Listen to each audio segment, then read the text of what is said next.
இயேசு கிறிஸ்துவின் திருநாமத்தில் உங்களை வாழ்த்துகிறேன். இன்று இயேசு கிறிஸ்து இந்த பிறந்த நாளிலே உலகமெல்லாம் கொண்டாடுகிற ஒரு திருநாள் கிறிஸ்மஸ். இந்த கிறிஸ்மஸ் என்ன சொல்லுகிறது? கடவுள் இந்த பூமியிலே பிறந்திருக்கிறார். கடவுள் பூமியிலே பிறந்திருக்கிறாரா? அவர் எப்படிப்பட்டவர்? அவர் யாருக்கு சொந்தம் என்பதை குறித்து இந்த நாளிலே நாம் தியானிக்க இருக்கின்றோம். அன்பான தேவனுடைய பிள்ளைகளே, இது ஒரு சரித்திரம். ஆண்டவராக இயேசு கிறிஸ்து பிறப்பு என்பது ஒரு சரித்திரம். அவர் பூமியிலே பிறந்தார், இறந்தார், அவர் உயிரோடு எழுந்தார் என்பது சத்தியம். அதன் அடிப்படையில் வேதத்திலிருந்து ஒரு பகுதியை உங்களோடு பகிர்ந்து கொள்ள ஆசைப்படுகிறேன். லூக்கா எழுதின நற்செய்தி நூல் 2ஆம் அதிகாரம் வசனங்கள் 7 முதல் 10 முடிய. அப்பொழுது நாட்டிலே மெய்ப்பர்கள் வயல்வெளியில் தங்கி ராத்திரிலே தங்கள் மந்தையை காத்து கொண்டிருந்தார்கள். அன்பான தேவனுடைய பிள்ளையே, ஒரு கூட்ட ஜனங்கள் அந்நாட்களிலே மெய்ப்பர்கள் ஒரு பகுதியில வனாந்திரத்துல தங்கள் மந்தையை காத்து கொண்டிருந்தார்கள். அதாவது நைட் டியூட்டி பார்த்திருந்தார்கள். இரவு நேரம், இருட்டான ஒரு நேரம். தங்களுடைய கொடுக்கப்பட்ட அந்த ஆடுகள் பாதுகாப்பாக இருக்க வேண்டுமே. அவர்கள் படித்தவர்கள் அல்ல. அவர்களுக்கு சரியா உடை போட தெரியாது, சரியா குளிக்க மாட்டார்கள். ஒதுக்கப்பட்ட ஒரு மக்கள். அந்த மக்கள் விலங்குகளோடு கூட விலங்காய் அந்த விலங்கை காக்கும்படி தன் பொறுப்போடு இருக்கிறார்கள். இரவு நேரத்தில் மிருகங்கள் வரும், கர்ஜிக்கிற சிங்கம் வரும், புலி வரும், ஓநாய் வரும். அதை எதிர்த்து நின்று போராடி அந்த மந்தையை காக்கிறவர்கள் தான் மெய்ப்பர்கள். அந்த ராத்திரியில, இந்த ராத்திரி எப்படி முடியுமோ, நாம் எதற்கெல்லாம் போராட வேண்டுமோ என்று ஏக்கத்துடன் அந்த பாதுகாப்பான பொறுப்பை செய்து கொண்டிருக்கிற நிலையில, அந்த நேரத்தில் 9ஆம் வசனம் வாசியுங்கள். அவ்வேளையிலே கர்த்தருடைய தூதன் அவளிடத்தில் வந்து நின்றான். கர்த்தருடைய மகிமை அவளை சுற்றிலும் பிரகாசித்தது. அவர்கள் மிகவும் பயந்தார்கள். அன்பான தேவனுடைய பிள்ளையே, ஒரு டெய்லி அவங்க அந்த ராத்திரியிலே தங்குகிற ஒரு ராத்திரி. ஆனால் அன்று ஒரு ராத்திரியிலே ஒரு மாற்றம் ஏற்படுகிறது. என்ன நடக்கிறது? ஒரு சம்பவம் நடக்கிறது. தேவ தூதர்கள் அவரிடத்தில் வந்து நிற்கிறாங்க. அந்த இடம் முழுவதும் பிரகாசிக்கிறது. ஒரு ஒளி வந்தது. இத்தனை நாள் அந்த ஒளியை காணவில்லை. ஆனால் இன்று ஒளியை காண்கிறார்கள். பயந்து போகிறார்கள். அப்படியே பயப்படுறாங்க. ஐயோ, என்னவோ ஏதோ இந்த ஒளி என்னத்தை சொல்ல போகிறதோ, நம்மளுக்கு ஆபத்து வருமோ, நம்ம மிருகங்கள் ஏன்னா ஒரு ஆபத்து வருமோ என்ற ஒரு சூழ்நிலையில அவன் பார்க்கும் பொழுது, அப்பொழுது அந்த தேவதூதன் சொல்லுகிற ஒரு செய்தி, தேவதூதன் அவர்களை நோக்கி, பயப்படாதிருங்கள். அன்பான தேவனுடைய பிள்ளையே, இந்த நாளிலும் நீ பல்வேறு காரியங்களுக்காக பயந்திருக்கலாம். பல்வேறு சூழ்நிலைகளை, பல இரவுகள் நீ பயந்திருக்கலாம். ஆனால் இந்த இரவு தேவதூதன் சொன்னது போல பயப்படாதிருங்கள். அந்த மெய்ப்புக்கு சொன்ன வார்த்தை, சகோதரனே சகோதரியே, ஆண்டவர் தேவதூதனை பார்த்து சொல்கிறாரு, நீ பயப்படாதிருங்கள், பயப்படாதிருங்கள். இதோ எல்லா ஜனத்திற்கும் மிகுந்த சந்தோஷத்தை உண்டாக்கும் நற்செய்தியை உங்களுக்கு அறிவிக்கிறேன். இன்று கர்த்தராகிய கிறிஸ்து இரட்சகர் உங்களுக்காக தாவீதிலே பிறந்திருக்கிறார். ஒரு செய்தி சொல்லுகிறார் தேவதூதன். என்ன செய்தி? ஐயா, எல்லா ஜனத்துக்கும். ஒருவேளை யோசிக்கலாம், ஐயா, இயேசு கிறிஸ்துவின் பிறப்பு ஒரு கூட்ட மக்கள் கிறிஸ்தவர்களுக்கு மட்டும்தானா? ஒரு ஜாதி மக்களுக்கு தானா? ஒரு இன மக்களுக்கு தானா? படித்தவர்களுக்கு மட்டும்தானா? பணக்காரங்களுக்கு மட்டும்தானா என்று யோசிக்கலாம். ஆனா இங்க தேவதூதன் அந்த மெய்ப்பர்களை பார்த்து சொல்றாரு, எல்லா ஜனத்துக்கும். இது ஜாதி வேறுபாடு கிடையாது, ஏற்ற குறைவு கிடையாது, எல்லா சமமாய் எல்லாருக்கும் சொல்லக்கூடிய ஒரே மகிழ்ச்சியான செய்தி. என்ன செய்தி என்றால், இன்று கர்த்தராகிய கிறிஸ்து என்னும் இரட்சகர் உங்களுக்காக தாவீதின் உள்ளே பிறந்திருக்கிறார் என்ற செய்தி. அந்த செய்தியை கேட்டவுடனே அந்த மெய்ப்பர்கள் யோசிக்கிறாங்க, ஐயா, இனி பிறந்திருக்கிறாரா, நமக்காக பிறந்திருக்கிறாரா என்று சொல்லி ஒருவர் பார்த்து கொண்டு உடனே புறப்படுகிறார்கள். அந்த இடத்திலிருந்து புறப்படுகிறார்கள். வாசிங்கள். தேவ தூதரை விட்டு பரலோகத்துக்கு போன பின்பு மெய்ப்பர்கள் ஒருவர் நோக்கி, நாம் பெத்லேம் ஊருக்கு போய் நடந்தாக கற்பத்தினால் நமக்கு அறிவிக்கப்பட்ட இந்த காரியத்தை பார்ப்போம் வாருங்கள் என்று சொல்லி உடனே புறப்படுகிறார்கள். இன்னைக்கும் நம்ம பல செய்திகளை பார்க்கிறோம். டிவியை திறந்தா அவன் கொலை பண்ணா, இவன் கொலை பண்ணா என்ற மனம் கசக்கிற செய்தி, இல்ல விலைவாசி உயர்வு, இல்ல அந்த அரசுவாதி இவரை பற்றி சொல்வது, இவரு அவர்களை பற்றி சொல்வதும் என்று பல செய்திகள் நம்மை குழப்புகின்ற செய்தி. ஆனால் தேவ தூதர்களுக்கு அன்னைக்கு சொன்ன செய்தி இன்று வரை அது பறந்து நிற்கிறது. அது தடுக்க யாராலும் முடியாது. எல்லா ஜனத்துக்கும் மிகுந்த சந்தோஷத்தை உண்டாக்கும் ஒரு நல்ல செய்தி என்று சொன்னார் ஆண்டவராக இயேசு கிறிஸ்து பிறப்பு. ஒருவரை பார்த்து, நாம் இனி தாமதிக்கூட, உடனே போய் பார்ப்போம் என்று சொல்லி உடனே போய் பார்க்கிறார்கள். அந்த இயேசு கிறிஸ்துவை பார்க்கிறாங்க, முன்னிலை கிடைத்திருக்க பார்க்கிறார்கள். அதை தொழுது கொண்டு திரும்பி வருகிறார்கள். அன்பான தேவனுடைய பிள்ளையே, அவர்கள் இயேசு கிறிஸ்துவை பார்த்த உடனே திரும்பி வருவது ஒரு பெரிய மாற்றம் அவர்களுக்குள்ள ஏற்படுகிறது. என்ன? தீவிரமாய் வந்து மரியாளையும் யோசேப்பையும் முன்னிலை கிடந்திருக்கிற பிள்ளையும் கண்டார்கள். கண்டு அந்த பிள்ளையை குறித்து தங்களுக்கு சொல்லப்பட்ட சங்கதியை பிரசித்தம் பண்ணினார்கள். அன்பான தேவனுடைய பிள்ளையே, மிருகங்கள் தான் வாழ்க்கை. அவளுக்கு பேச தெரியாது, மொழி தெரியாது, எதுவுமே தெரியாதவர்களுக்கு இயேசுவை கொண்ட உடனே அவர் உள்ளத்தில் ஒரு பெரிய மாற்றம், ஒரு வல்லமை புறப்படுகிறது. ஏன்னா எல்லா ஜனத்துக்கிட்ட போய் சொல்றாங்க. ஆடுகளுக்கிட்ட போயிட்டு தங்கள் பாஷையில பேசக்கூடியவர்கள் இப்பொழுது மனுஷகிட்ட போய் சொல்றாங்க, ஐயா எங்க தேவதூதர் என்னை பார்த்தார்கள், எல்லா ஜனத்துக்கும் சந்தோஷத்தை உண்டாக்கும் ஒரு நற்செய்தியை சொல்லுகிறேன் என்று சொன்னார்கள். அந்தபடியே நாங்கள் போய் பார்த்தோம். அவர் சொன்னது உண்மை. இயேசுசாமி பிறந்திருக்கிறாரு, மாட்டுத் தொழுவத்தில் பார்க்கிறாரு. அந்நிய கண்கள் அல்ல, எங்க சொந்த கண்கள் கண்டது ஐயா, நாங்க நம்புறோம், நீங்களும் நம்புங்க என்று சொல்லி எல்லா இடத்துல பிரசித்தம் பண்ணினார்கள். மெய்ப்பரா இருந்தவர்கள் இப்பொழுது சுவிசேஷத்தை பிரசங்கிக்கிற பண்ணுகிறவளாய் மாறினார்கள். அன்பான தேவனுடைய பிள்ளையே, நமக்குள்ள ஐயா நீ ஒதுக்கப்பட்டு இருக்கலாம், நீ குறைபாடு உள்ள இருக்கலாம், ஆனால் இயேசு உன்னை சந்தித்தால் உன் வாழ்க்கையில மாற்றம். மிருகங்கள் கூட சஞ்சரித்து மிருகங்கள் கூட இருந்தவர்கள் இப்ப பெரிய மாற்றம் ஜனத்துக்குள்ள போறாங்க. ஆண்டவர் கொடுத்த நற்செய்தியை சொல்லுகிறார்கள். அன்பான தேவனுடைய பிள்ளையே, நீங்களும் நானும் இயேசு கிறிஸ்துவை சந்தித்தோம், ஆண்டவரை கண்டோம் என்று சொன்னோம் என்று சொன்னால் நம்முடைய வாழ்க்கையில மாற்றங்கள் எங்கே இருக்கிறது? முதல்ல அன்றைக்கே பார்த்தவங்க மெய்ப்பர்கள். இயேசுவை பிறந்த அன்று இரவே சொல்லப்பட்ட செய்தி மெய்ப்பர்கள். அன்னைக்கு அந்த சொன்ன செய்தி இன்னைக்கு வரைக்கும் உலகத்துல பிரசங்கமாயிட்டு இருக்குதுங்க. அந்த மெய்ப்பர் சொன்ன வார்த்தை இன்னைக்கும் நாங்கள் சொல்றோம். இன்னைக்கும் அது ஒலிப்பு, அது தடை பெறலை. எவ்வளோ முயற்சி பண்ணார்கள் அதை தடை பண்ண வேண்டும் என்று சொன்னார். ஆனால் அது தடை பண்ணவே முடியல. அதே செய்தி இன்றும் புதிதாய் கொண்டிருக்கின்றது. 2024 ஆண்டுக்கு முன்பாக சொன்ன அந்த செய்தி இதோ எல்லா ஜனத்துக்கும் மிகுந்த சந்தோஷத்தை உண்டாக்கும் நற்செய்தி. இயேசு கிறிஸ்து பிறந்திருக்கிறார். இறைவன் இந்த பூமியில பிறந்திருக்கிற அந்த செய்தி மட்டும்தான். அந்த செய்தி உங்களுக்கு அறிவிக்கின்றோம். இறைவன் இந்த பூமியிலே பிறந்திருக்கிறார். அன்பான தேவனுடைய பிள்ளையே, இரண்டாவதாக நாம் பார்க்க இருக்கிறது மத்திய எழுதின சுவிசேஷம் 2ஆம் அதிகாரம் 1 வசனம். அன்பான தேவனுடைய பிள்ளை, இங்க பார்க்கிறோம், முதல்ல பார்த்த ஒரு மெய்ப்பர்கள், படிக்க தெரியாதவர்கள், அறியாதவர்கள், ஒதுக்கப்பட்டவர்களை கடவுள் சந்தித்தார். இரண்டாவது பார்க்கிறோம் இறைவனை தேடுகிற அறிஞர்கள், மான சாஸ்திரிகள். அவர்கள் அந்த சாஸ்திரிகள் ஏரோது ராஜா கிட்ட போறாங்க. ஏரோது ராஜா கிட்ட போயிட்டு, யூதருக்கு ராஜாவை பிறந்திருக்கிறோம் எங்கே, கிழக்கிலே அவருடைய நட்சத்திரை கண்டு அவரை பணிந்து கொள்ள வந்தோம் என்றார்கள். அவங்க போயிட்டு சொல்றாங்க ஏரோது ராஜா கிட்ட, ஐயா நான் கிழக்கில் ஒரு நட்சத்திரம் கண்ட ஐயா, அந்த நட்சத்திரம் ஒரு பெரிய மாற்றத்தை காணுகிற ஒரு நட்சத்திரம். எல்லா நட்சத்திரங்களை போல அல்ல, ஒரு வித்தியாசமான ஒரு நட்சத்திரம். அந்த நட்சத்திரத்தை பார்த்த உடனே கடவுள் பிறந்திருக்கிறார், யூதருக்கு ராஜா இங்கு பிறந்திருக்கிறார் என்ற செய்தி எங்களுக்கு அந்த ஒரு நட்சத்திரம் சொன்னது. அதன் அடிப்படையில உங்களை தேடி வந்திருக்கிறோம். கையிலே காணிக்கைகளா இருக்குது, அவரை பணிந்து கொள்வதற்காக நான் வந்திருக்கிறோம் ராஜா. எங்கன்னு கேட்கறாங்க. ராஜா திருன்னு முடிக்கிறாரு. என்னது, யூதருக்கு ராஜாவா, இங்க பிறந்திருக்கிறாரா என்று சொல்லி அவன் ஆச்சரியப்பட காரணம், அறிஞர்களை பார்த்த அவ்வளவு கௌரவம். அறிஞர்கள் லேசானவர்கள் கிடையாது.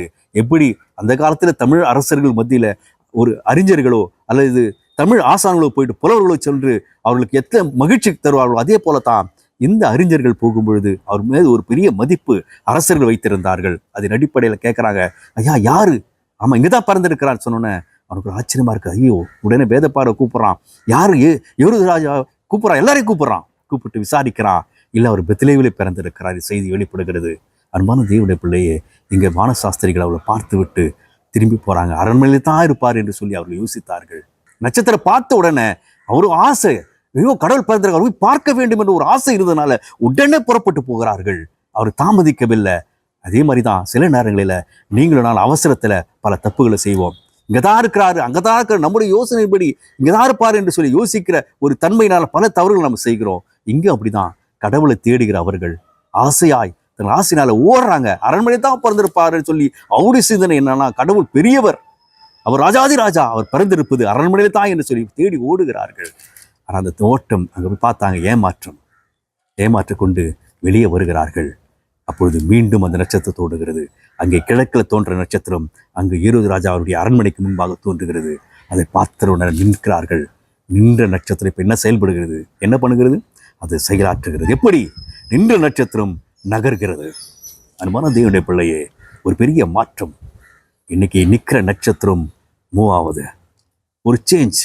அன்பான தேவனுடைய பிள்ளையே, வாழ்க்கையில் அது அசைவு கொடுக்குது. பல செய்திகள் இன்னைக்கு நின்று கொண்டு அந்த நட்சத்திரம் செயலாற்றுகிறது, வழிகாட்டுகிறது. அவர்கள் வழிகாட்டுகிறார், பார்த்து கொண்டே போகிறார்கள். அந்த நட்சத்திரம் கடவுள் குழந்தையாய் பிறந்த அந்த இடத்துல போய் நிற்கிறது. உடனே இவளுக்கு சந்தோஷம், எல்லாம் சந்தோஷம் அடைகிறார்கள். சந்தோஷம் அடைந்து அந்த குழந்தையை போகிறாங்க, பார்க்குறாங்க, சாஷ்டாங்கமாக விழுகிறார்கள். காரணம், அவர்கள் கடவுளுக்கு முன்பாக பல கடவுள்கள் அவர்களுக்கு அறிந்திருக்கலாம்.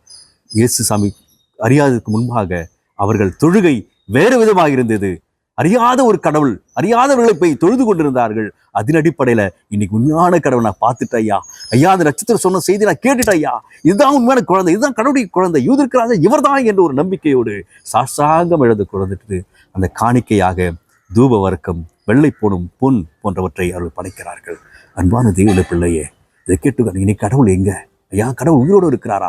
யார் அந்த கடவுள் என்று தேடிக்கொண்டிருக்கிற அருமையான சகோதரி சகோதரியை அந்த சாஸ்திரிக்கு வெளிப்படுத்தின அந்த ஆண்டவர் உனக்கும் வெளிப்படுத்த சித்தமா இருக்கிறார். அந்த ஆண்டவராக இயேசு கிறிஸ்து தான் இந்த பூமிக்கு வந்தார் ஐயா. பூமியிலே மாட்டுத் தொழுவத்திலே பிறந்திருக்கிறார். ஏதோ கிறிஸ்துவர்கள் கொண்டாடி கூட நினைக்காத, அவர் கிறிஸ்துவர்கள் மாற்ற சொந்தமானவர் அல்ல.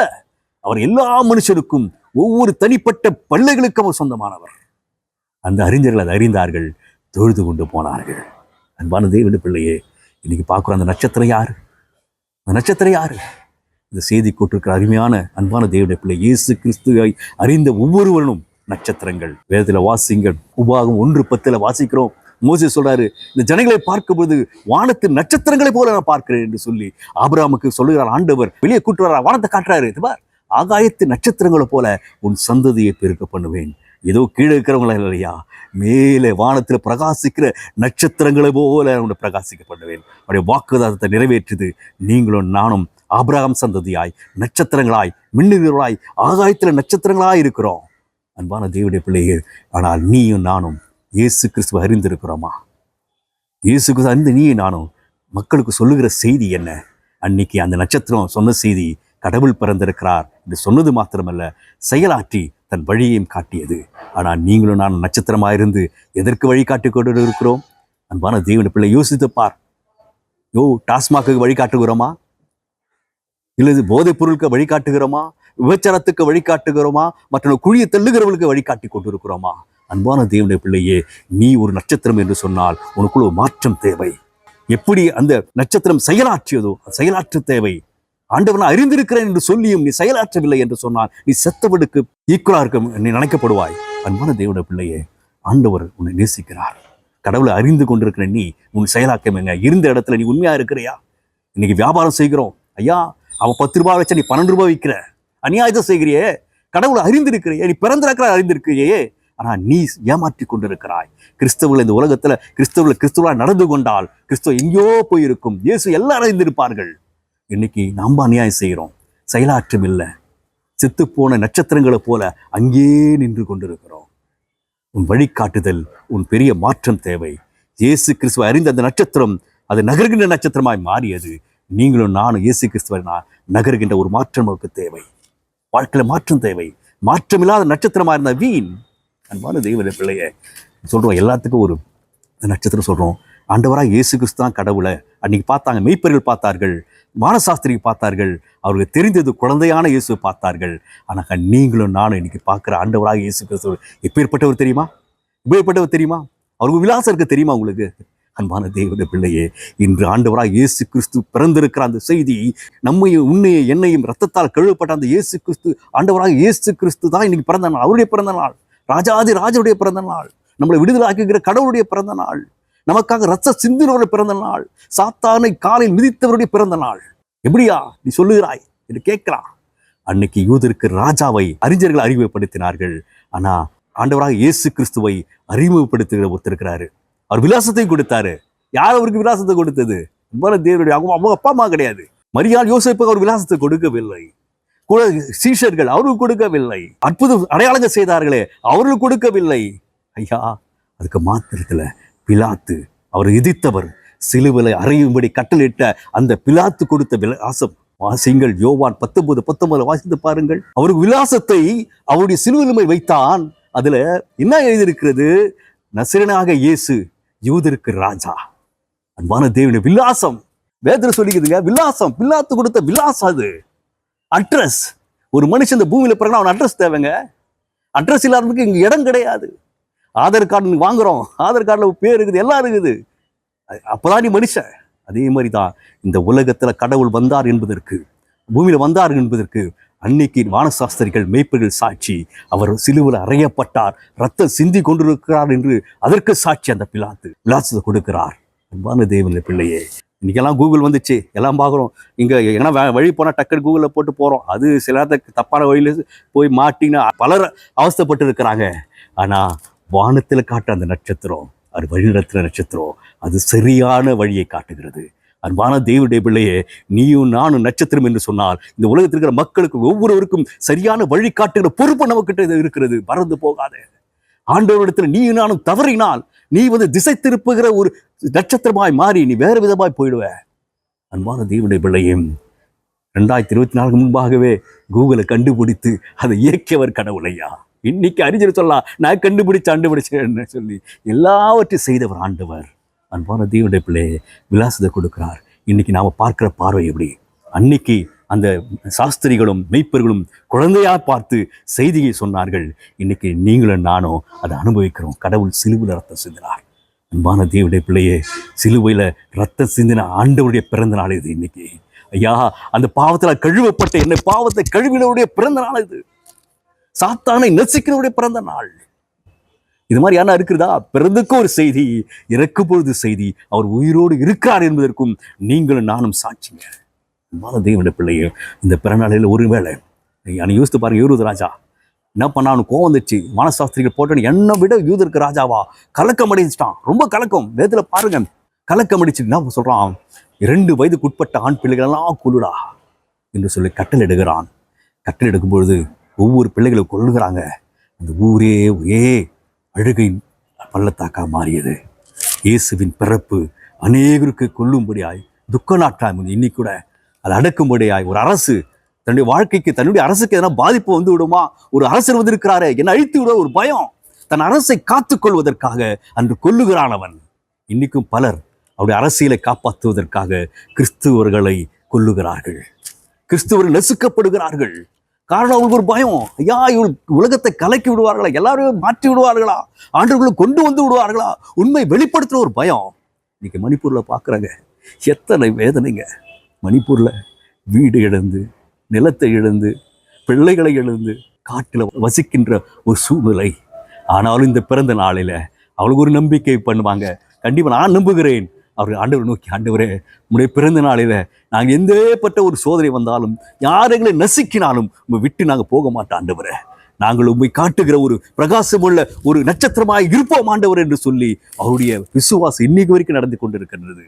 அவளுக்கு துப்பாக்கி எடுக்க அவங்களால முடியாதா? கத்தி எடுக்க அவங்களால முடியாதா?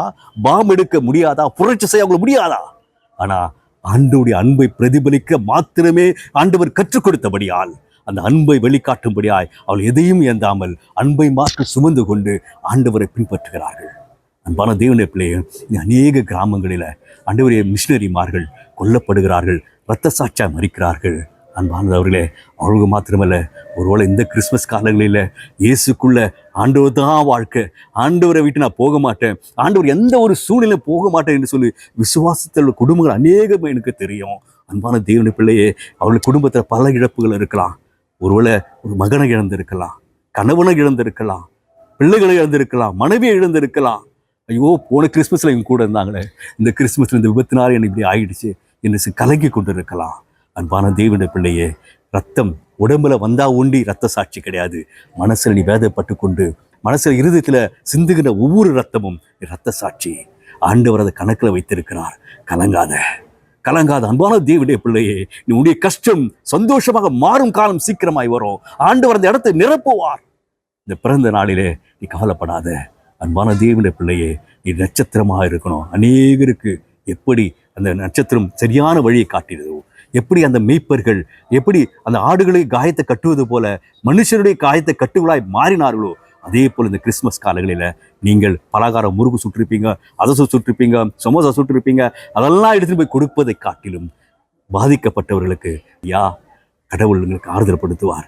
நீங்கள் கவலைப்படாதீங்க, நாங்கள் இருக்கிறோம், கவலைப்படாதீங்கன்னு சொல்லி ஆறுதல் படுத்த அழைகிறார். தேவனுடைய பிள்ளையை அதே போல் ஒரு நட்சத்திரமாய் மாற்றாண்டவர் நடக்கிறார். ஆண்டவர் அப்பேற்பட்ட கிருபைகளை இந்த காலகட்டங்களை உங்களுக்கு கொடுப்பார். அந்த மெய்ப்பர்கள் விலங்குகளுக்கு காய கட்டினார்கள். நீங்களும் நானும் மனுஷனுடைய காயங்களை கட்டுவராய் மாறுவனும். அன்பான தேவனுடைய பிள்ளை, அந்த நட்சத்திரம், வானத்தின் நட்சத்திரம் செயலாற்றியது. செயலற்ற இந்த பிறந்த நாளிலே ஒருவேளை நீ செயலற்று இருக்கலாம். இத்தனை நாள் ஐயா கடவுள் வழிகாட்டலையா, என்னை பார்த்து பலர் ஆண்டு விட்டு விலகி போனார்கள் ஐயா, என் சுபாவத்தை பார்த்து அநேகர் இயேசு சாமியை நிந்தித்தார்கள் ஐயா, இவெல்லாம் ஒரு கிறிஸ்தவனா என்று சொல்லி ஆண்டு விட்டு விலகி போனா, இந்த கிறிஸ்துமஸ் நான் செயல்படுத்துகிற நகர்கின்ற அநேகருக்கு ஆசிரியமாக இருக்கிற ஒரு நட்சத்திரமாய் மாறுகிறேன் என்று சொல்லி உன்னை அர்ப்பணி. அதுதான் உண்மையான ஒரு ஆண்டவருடைய பிறந்த நாளை கொண்டாடுகிற அர்த்தமுள்ள ஒரு கிறிஸ்துமஸ். அன்பான தேவனுடைய பிள்ளை, இருக்கிற இடத்துல கண்களை மூடி, ஆண்டவரே இந்த நாளிலும் ஆண்டவரே அப்பா எத்தனையோ பேர் இப்படி வழி தப்பி இருப்பார்கள், மரியாதை இருப்பார்கள் ஆண்டவரே, அவர்களை அறியும்படி ஆகி உதவி செய்யுங்க ஆண்டவரே. ஐயா எத்தனையோ பேர் கஷ்டத்தில் இருப்பாங்க ஆண்டவரே, கஷ்டத்தில் இந்த கிறிஸ்துவ போக்கூட ஆண்டவரே, உங்களுடைய பிறப்பின் இந்த நற்செய்தியை ஆண்டவரே நீர் அதிசயமா மாற்றும்படியே கேட்டுக்கொள்கிற ஆண்டவரே என்று சொல்லி இருக்கிற இடத்துல ஒருவேளை உங்களுக்கு தெரிந்தவர்களாக இருக்கலாம், உங்களை அறிந்தவர்கள் இருக்கலாம், அவளை குறித்து அவளுக்காக நீ கண்களை மூடி இருக்கிற இத்தனை நாட்கள் எனக்கு தாங்க ஆண்டவரே, எனக்கு இது தாங்க அது தாங்க சொன்ன நாட்கள் போதும்.